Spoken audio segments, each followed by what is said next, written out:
अस्सलाम वालेकुम। उम्मीद करता हूँ आप खैरियत से होंगे।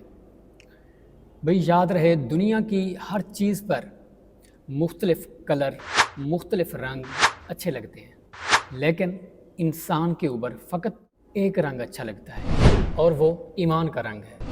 आप मेरे पीछे दीवार पर देख सकते हैं, मुख्तलिफ़ कलर किए हुए हैं। तो इस दीवार पर ये कलर अच्छे लग रहे हैं। क्यों? क्योंकि ये इंसान नहीं है। अगर आप इस तरह के कलर या कोई दो कलर आप इंसान के चेहरे पर कर दें तो क्या इंसान अच्छा लगेगा? हरगिज़ नहीं, बुरा लगेगा। वजह क्योंकि ये इंसान है।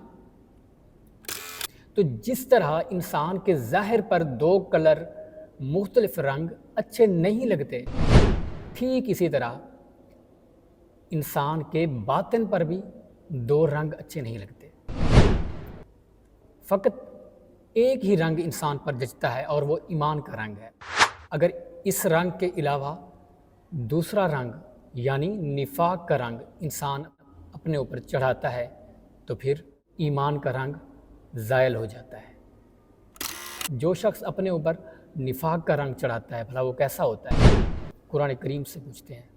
सूरह बकरा के अंदर अल्लाह ताला ने उन लोगों का कौल ज़िक्र किया जो सहाबा कराम से मिलते तो कहते हम ईमान लाए।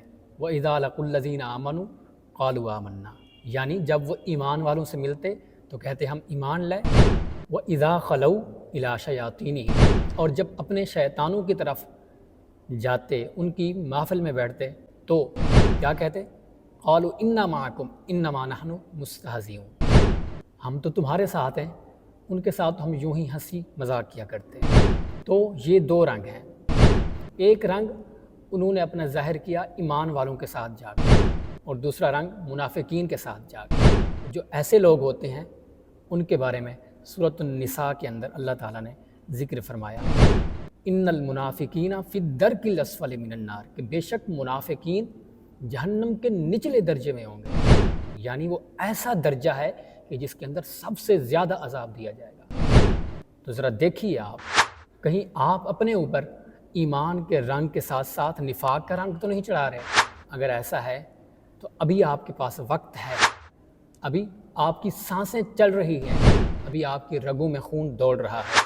आप उस रंग को अपने से दूर कीजिए जो आपको जहन्नम के निचले दर्जे में ले जाए। ईमान के रंग को अपने ऊपर मजबूत कीजिए जो आपको दुनियावी और उखरवी सुकून मुहैया करेगा। क्योंकि इस्लाम के अंदर दोहरे रंग वालों की बिल्कुल जगह ही नहीं है। A double skin has no place in Islam. जितना हो सके अपने ऊपर ईमान के रंग को मजबूत कीजिए और निफाक के रंग को अपने से दूर कीजिए। ऐसा ना हो कि कहीं आप निफाक के रंग को तरजीह देते हुए ईमान के रंग को अपने से दूर कर बैठें। कहीं आप मखलूक खुदा के साथ धोखा ना कर बैठें। जब निफाक आता है तो फिर मखलूक खुदा को इंसान धोखे देने लग जाता है और मखलूक खुदा के इंसान हक खाने लग जाता है। जब निफाक का रंग चढ़ता है तो फिर झूठ, ग़ीबत, बिदअत, फिर ये चीज़ें बुरी नहीं लगती। जब निफाक का रंग चढ़ता है तो मखलूक खुदा का दिल दुखाना ये इंसान की ग़िज़ा बन जाता है। जितना हो सके अपने आप से निफाक के रंग को दूर कीजिए। शुक्रिया।